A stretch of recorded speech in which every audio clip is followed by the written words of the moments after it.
వివరణ ఇస్తారు. ఇప్పుడు వాళ్ళ దగ్గర ఉన్న ఆధారాలు ఏమున్నాయో అవి ఇతను ముందు పెట్టి ఏంటి సమాధానం అని అడుగుతారు. ఇతను నాకేం సంబంధం లేదంటాడు బేసిక్గా.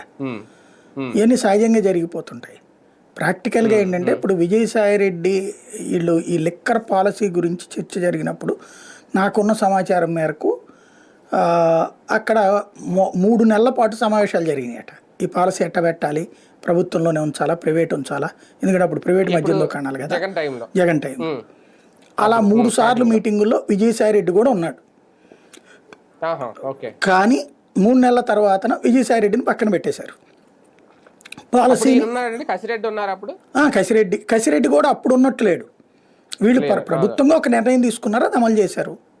సింపుల్ లాజిక్ ఏంటంటే ఇప్పుడు కసిరెడ్డి ఆల్రెడీ సిఐడికి ఒక సమాచారం ఇచ్చేశాడు.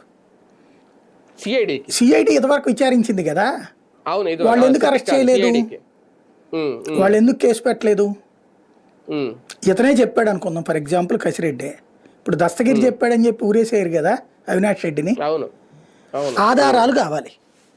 ఇప్పుడు సమస్య ఏంటి, డబ్బులు పట్టురావాలి. ఇక్కడ వీళ్ళు చెప్పిన లక్షల కోట్ల రూపాయలు, 100 కోట్ల రూపాయలు, 1000 కోట్ల రూపాయలు కట్టలు ఎక్కడున్నాయో తీసుకురావాలి. చెప్పింది 6,000 కోట్లు. అదే ఏడ దొరుకుతాయి ఆ కట్టలు? ఇప్పుడు 100 చూపించాలి కదా వీళ్ళు.